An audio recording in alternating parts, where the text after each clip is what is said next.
PAT है, SMC teachers हैं और लोअर तबके के हमारे आंगनबाड़ी है, जिस तरीके की राहत सरकार को उनको देनी चाहिए थी और हमारे पुलिस कांस्टेबल्स हैं, पहली बात तो सरकार ने ये कहकर कि कोरोना काल के समय में जिन जिन लोगों को उन्होंने इसका योद्धा कहा और फ्रंट फुट पे इस कोरोना के खिलाफ जिन्होंने लड़ाई लड़ी, उसमें से एक भी किसी कैटेगरी को सरकार द्वारा उनको ना तो कोई फाइनेंशियल बेनिफिट्स दिए गए और ना ही उनको औपचारिक रूप से कोरोना वॉरियर का खिताब जो है वो सरकार द्वारा दिया गया। मैं समझता हूँ कि खास रूप से जो फ्रंट लाइन के इसमें हमारे हेल्थ वर्कर्स के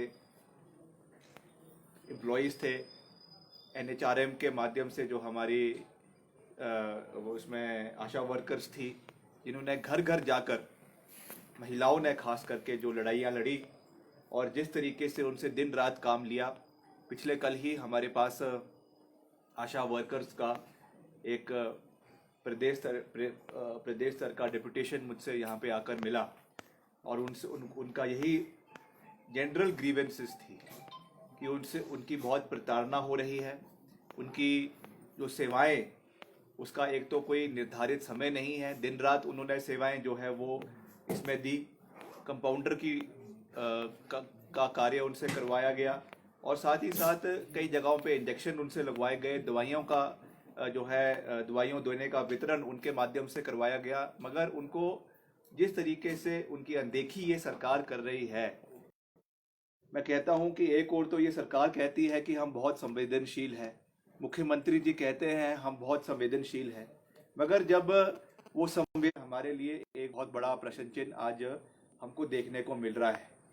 दूसरी ओर वित्तीय परिस्थिति की बात कर रहे हैं, हम हर इसको विधानसभा के अंदर भी उठाते हैं और जो है कि जनरल ऑफ इंडिया की जो रिपोर्ट विधानसभा के सभापटल पर ले करी, उस पर साफ रूप से ये बात है कि 450 करोड़ रुपए के करीबन जो सरकार को पैसा जो है वो वसूलना था प्रदेश के अलग अलग जो यहाँ पे, चाहे वो आबकारी के माध्यम से है, जो आपका टैक्सेशन के माध्यम से है, जो रेवेन्यू जनरेशन प्रदेश के अंदर होनी चाहिए थी, वो करने में ये सरकार पिछले 2 साल के कार्यकाल में जो है वो पूरी तरीके से फेल रही है।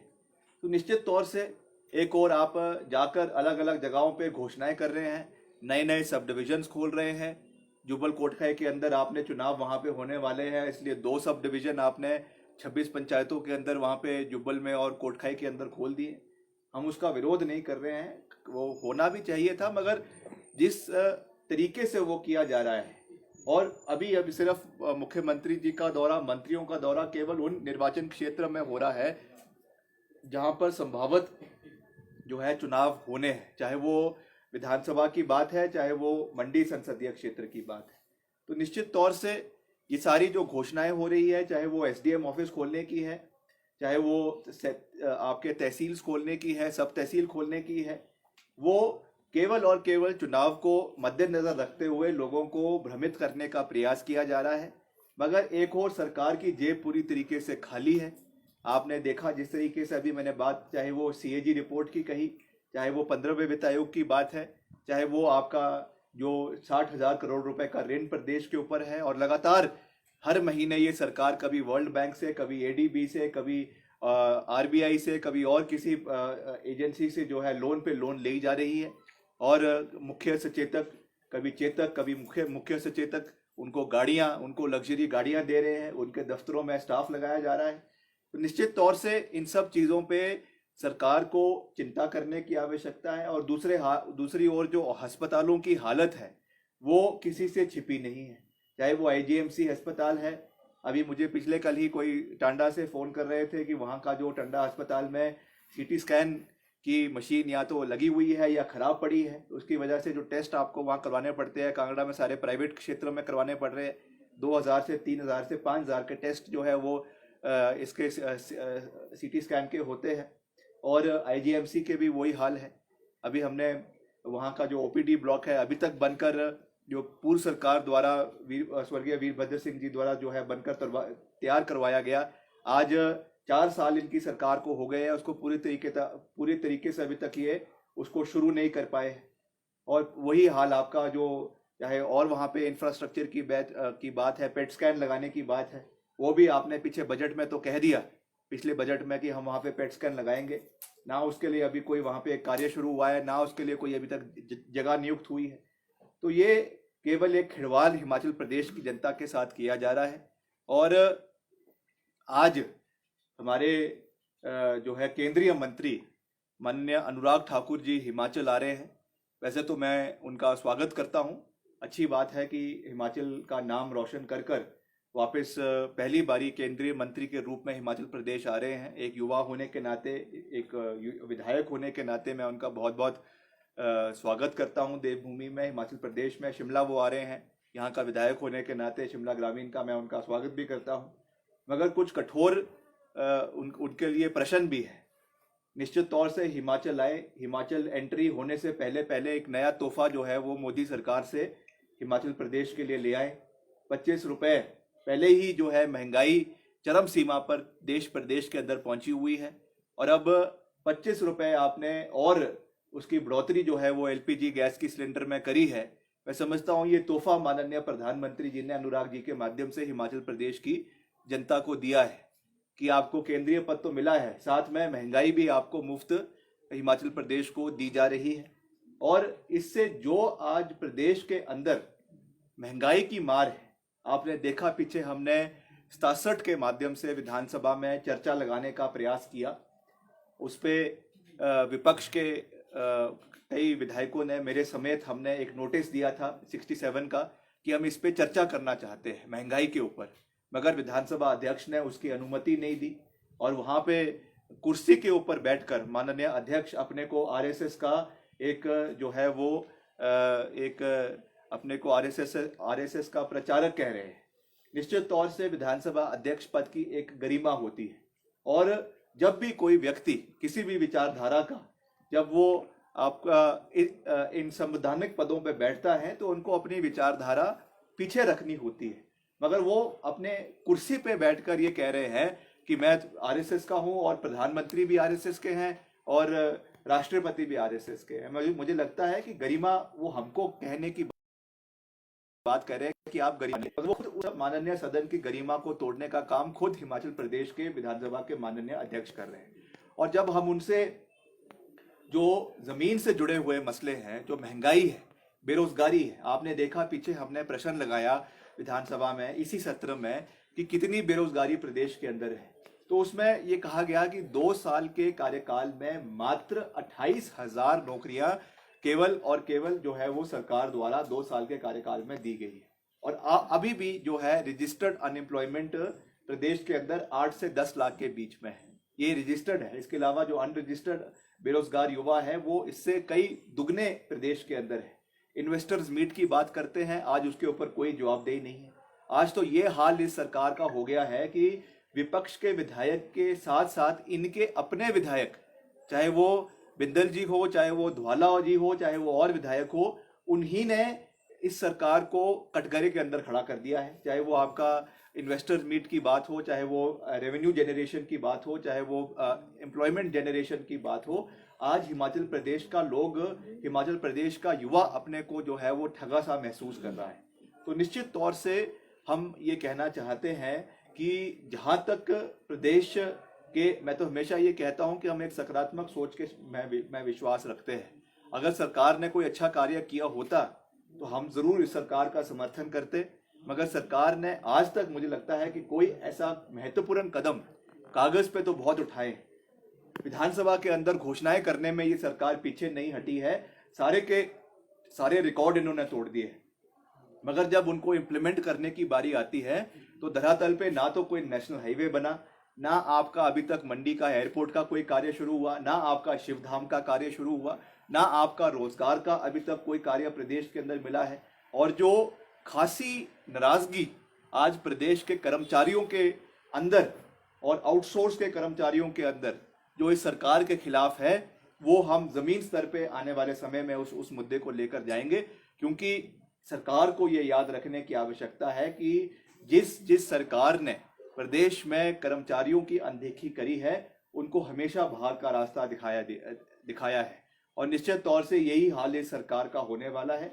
और महंगाई का, जैसा मैंने कहा कि इतनी चरम सीमा पे, चाहे पेट्रोल के दाम है, डीजल के दाम है, एलपीजी के दाम है, आपके दालों के दाम है, तेल के दाम है, रसोई तेल के दाम है, सब्जियों के दाम है, इस पे ना तो कोई मंथन हो रहा है, ना कोई चर्चा हो रही है। और अगर विपक्ष इस मुद्दे को विधानसभा के अंदर उठाने की कोशिश करे तो स्पीकर द्वारा जो है ये दबाव बनाकर विपक्ष की आवाज को दबाने का प्रयास किया जा रहा है। I think this is very unfortunate.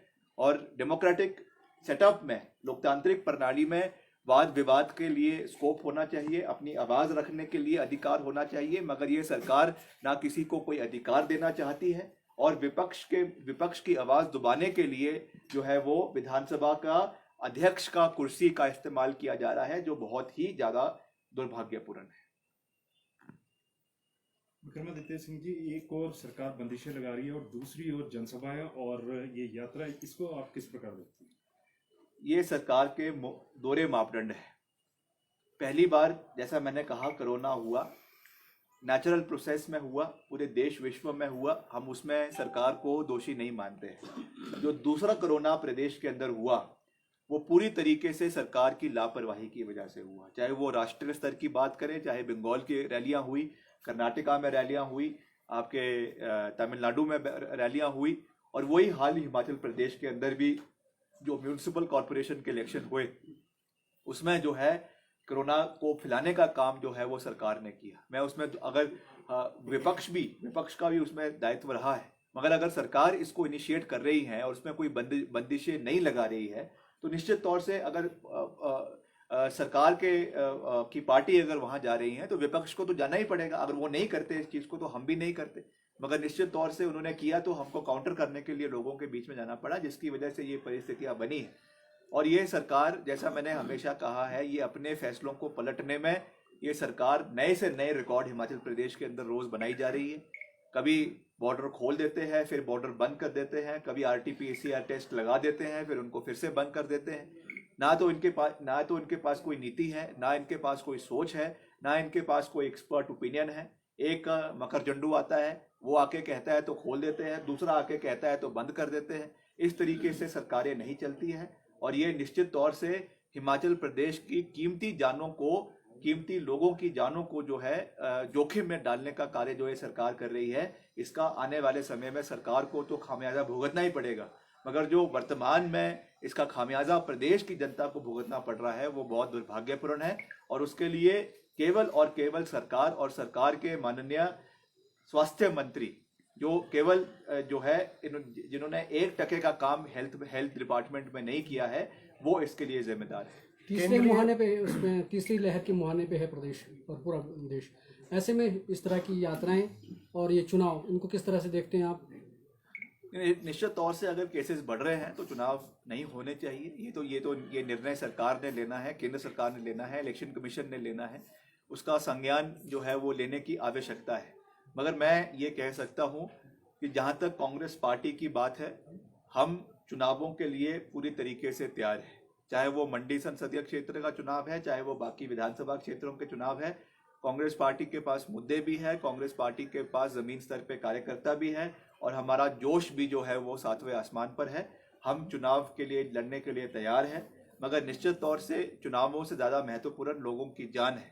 अगर ये लगता है कि कोरोना के केसेस बढ़ रहे हैं और अगर लगता है कि इस आम चुनाव करवाने से, बाई इलेक्शन करवाने से जो है जान जोखिम में जा सकती है, तो उसको सरकार को और ख़ास करके चुनाव आयोग को उसके ऊपर जो है पुनर्विचार करने की आवश्यकता है। और जो भी निर्णय इसमें सरकार जनहित में लेती है उसमें हम उनके साथ है, चुनाव आयोग के साथ। मंडी एमपी चुनाव को लेकर कैसी होली लॉज का क्या स्टैंड है? क्योंकि अभी आपके फेसबुक पे प्रतिभा सिंह जी ने लाइव होकर कहा था कि एक्टिवली कंसिडर कर रहे हैं, लोग चाहते हैं कि इलेक्शन लड़ा जाए।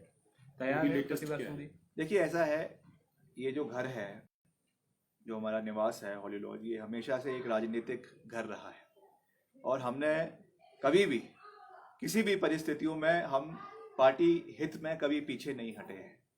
आपको याद होगा सन 77 में जब इमरजेंसी लगी थी, उस समय मैं तो नहीं था, मगर जो मैंने सुना है कि उस समय करीबन 3 साल तक 77 से लेके 80 तक प्रदेश कांग्रेस कार्यालय का जो पार्टी का कार्यालय है वो इसी घर से जो है वो हॉली लॉज से चला है।